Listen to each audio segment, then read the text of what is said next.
ខ្ញុំសាមញ្ញណាស់ខ្ញុំមិនអាចធ្វើសត្វបានទេឥឡូវនេះប៉ុន្តែអ្នករក្សាឆ្មានេះហើយវាអាចស្លាប់ហើយរឿងតូចខ្ញុំមកទីនេះ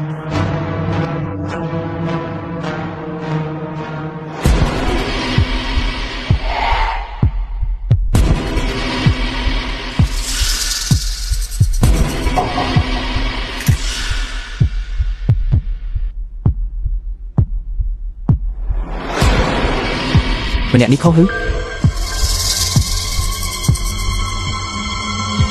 លោកហ្វេតើអ្នកនោះមែនទេ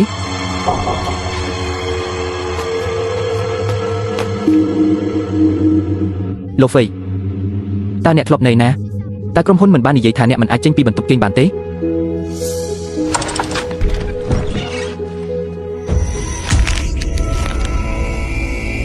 ខ្ញុំនៅទីនេះ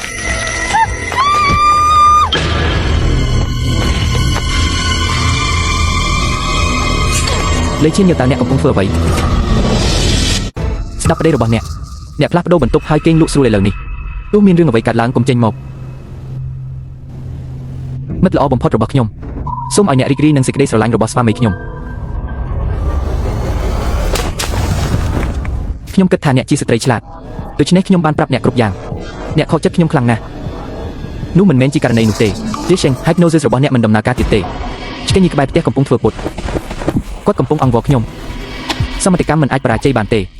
វាជាការច្រណែនរបស់ស្ត្រីវានឹងធ្វើឲ្យមនុស្សបាត់បង់ការគ្រប់គ្រងនេះខឹងពេកហើយ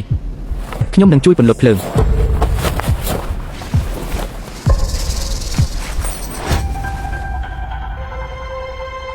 ខ្ញុំបានគិតខ្ញុំមិនដែលប្រើការស្រមើស្រមៃលើអ្នកក្នុងជីវិតរបស់ខ្ញុំទេប៉ុន្តែឥឡូវនេះវាហាក់ដូចជាស្ត្រីដែលចេះស្ដាប់បង្គាប់គឺគួរឲ្យស្រឡាញ់ជាង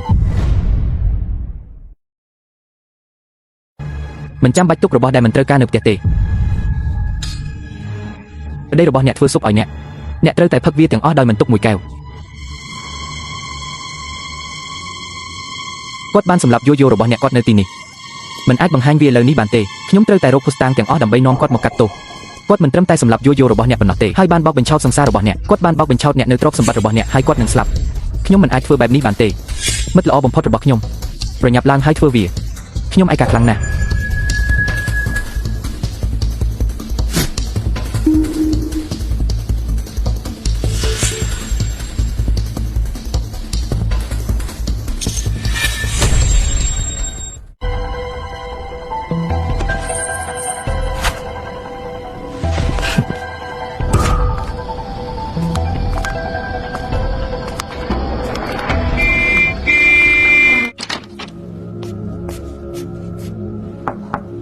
តើអ្នកចង់ញ៉ាំអ្វីឆាវ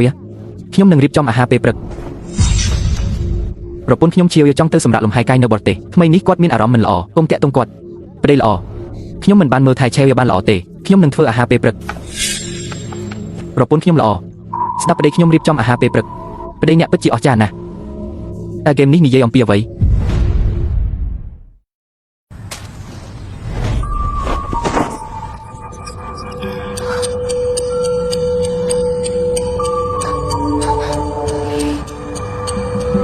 ឃាតករដែលធ្វើបាបប្អូនស្រីខ្ញុំតើអ្នកមានភស្តុតាងដើម្បីបញ្ជាក់ទង់ជាតិទេឃាតករនៅខាងក្រោមថ្ងៃនេះខ្ញុំទៅពេទ្យដោយសារអាឡែកស៊ីអាហារខ្ញុំបានរៀបរាប់ពីដំណើររបស់គាត់ដោយស្ងៀមស្ងាត់ខ្ញុំបានរកឃើញដំណើររបស់គាត់នៅក្នុងប្អូនស្រីរបស់ខ្ញុំដំណើរដែលស្រង់ចេញគឺដូចគ្នាបេះបិទនោះជាករណីមិនទូរស័ព្ទទៅប៉ូលីសឥឡូវនេះខ្ញុំបានចាប់ក្រុមរបស់អ្នកហើយបានខ្លាយជាប្រធានវាមិនងាយស្រួលទេក្នុងការផ្លាស់ទីគាត់ខ្ញុំចង់សហការជាមួយអ្នកយកគាត់ចុះភ្លាមរងចាំរហូតដល់បានភស្តុតាងថែមទាំងនាំគាត់ទៅកាត់ទោសសមត្ថកម្មរបស់គាត់ខ្ញុំស្ទើរតែមិនអាចទប់ទល់បានឥឡូវនេះយើងចង់យកគាត់ចុះដោយមិនដឹងខ្លួនក្នុងរយៈពេល10ឆ្នាំចាប់តាំងពីបងស្រីរបស់ខ្ញុំបានស្លាប់ក្រៅពីស្វែងរកឃាតករខ្ញុំដាក់ពេលវេលានិងធម៌ពលច្រើន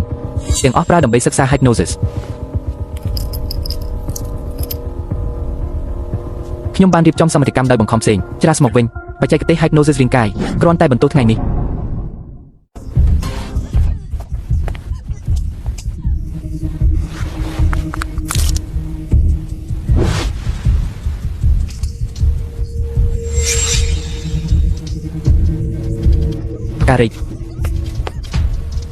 ការ៉េ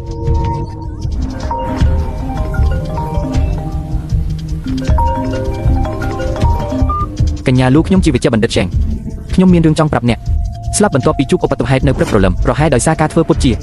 ដែនកំណត់ប្តីខ្ញុំបារម្ភពីសុវត្ថិភាពរបស់អ្នកឥឡូវនេះគាត់ទំនងជានឹងធ្វើអ្វីមួយកាន់តែឆ្កួតឥឡូវនេះគាត់មាន ខ្ញុំចង់ផ្ទេរទ្រព្យសម្បត្តិទាំងអស់របស់ខ្ញុំទៅឈ្មោះរបស់គាត់សូមឲ្យខ្ញុំចុះហត្ថលេខីឥឡូវនេះដូច្នេះឥឡូវនេះខ្ញុំត្រូវតែជួបអ្នក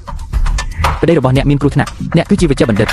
ហើយអ្វីបានជាអ្នកចង់ជួយខ្ញុំ10ឆ្នាំមុនប្អូនស្រីរបស់ខ្ញុំយ៉ាងយ៉ាន់បានស្លាប់ដោយសារសម្បត្តិដកប្រាក់ជាតិកគឺជាអ្នកក្រមបង្គាប់របស់អ្នកសូមអរគុណ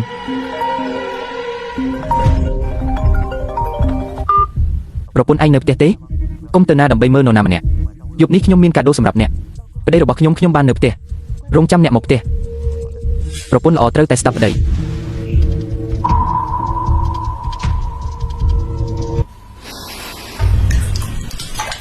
ខ្ញុំបានរងចាំ3ឆ្នាំទ្រព្យសម្បត្តិទាំងអស់របស់ Nove ទីបំផុតលុយជារបស់ខ្ញុំតែម្នាក់ឯង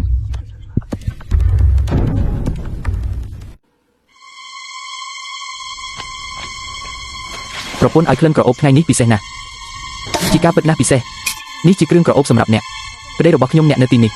ផឹកទឹកមួយកែវជាមុនសិនគ្រាន់តែផឹកទឹកមួយកែវនេះអ្នកនឹងដួលឆាប់នេះប្រពន្ធខ្ញុំស្ដាប់នាងចុះខ្ញុំចង់ផ្ដល់ឲ្យអ្នកនៅអំណោយដ៏ល្អបំផុតតើអ្នកនឹងផ្ដល់អំណោយអ្វីដល់ខ្ញុំទឹកឃ្មុំដរាបណាអ្នកចុះហត្ថលេខានេះ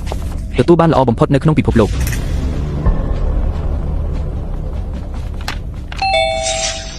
តើអ្នកណាអាចជាឆេវគាត់បាននិយាយជាមួយខ្ញុំតាមទូរស័ព្ទនៅយប់នេះគាត់នឹងត្រឡប់មកវិញនៅយប់នេះ